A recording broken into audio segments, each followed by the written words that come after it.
आदिल हुसैन। अदा ये medical store आहे मीरू खान चौक ते मुंहिंजो कल हिकिड़ो ॿ माण्हू आया जेको हिकिड़े मूंखे सॾु कयो ॿार त टेबलेट ॾे टेबलेट हुन ॾे मां खणी वियुमि ॿार हुन सां गॾु हिकिड़ो छोकिरो हुयो जेको अंदरि फिरी अचे मुंहिंजे सेठ जी मोबाइल पई तक़रीबन 80 खां 85 हज़ार जी मोबाइल आहे जेका सेठ जी पई हुन सां गॾो रोक रक़म हुई उहा अंदरो फिरी अचे रोक रक़म खणी वियो आहे। कल असांखे 5 तारीख़ ते कंपनियुनि खे पेमेंट ॾियणी हूंदी आहे 1 खां 1.5 लख रुपया रक़म जेका हिते पई हुई असांजी उहा रक़म बि गुम आहे। उन खां अलावा मोबाइल बि खणी वियो आहे। मां थाणे जे हद जे वियुमि थाणे ते वली थाणे ते हुते NC पंहिंजी दर्ज कराई आहे।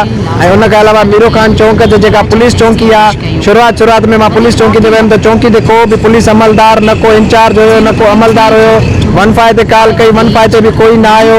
हुननि चयो दादा ॾिसूं था इन ॻाल्हि खे इन मामले लाइ पुलिस न ईंदी आहे छाजे करे न ईंदी आहे पुलिस ज़ाहिर आहे ॾोह थियो आहे ॾोहारी इन अचनि था पुलिस कीअं न ईंदी ज़ाहिर आहे ॾोह थिए थो त पुलिस खे अचिणो आहे। ऐं उन खां अलावा केतिरा ई ॾोह लाड़काणे में थियनि था आवाम काॾे वञे ज़ाहिर आहे आवाम बुख मरे थो जे रोडनि ते चढ़ी अचे थो आवाम सां इहो ज़ुल्म आहे जेको रोज़ी करे थो सुकून जी त उन सां इहो ज़ुल्म आहे। ज़ाहिरी ॻाल्हि आहे ईअं ई थींदो। महिरबानी करे असां लाड़काणो SSP खे DIG लाड़काणो खे हद जो SHO खे अपील था कयूं त महिरबानी करे असांखे पंहिंजो जेको बि सामान मोबाइल पैसा रोक रक़म वई आहे महिरबानी करे रिकवर कराए ॾिनी वञे न त ईअं ई असां एहतिजाज पुरमन रखंदा रहंदासीं पुलिस जे ख़िलाफ़ ॾोहारियुनि जे ख़िलाफ़। महिरबानी करे असांखे वापसी सामान कराए वञे।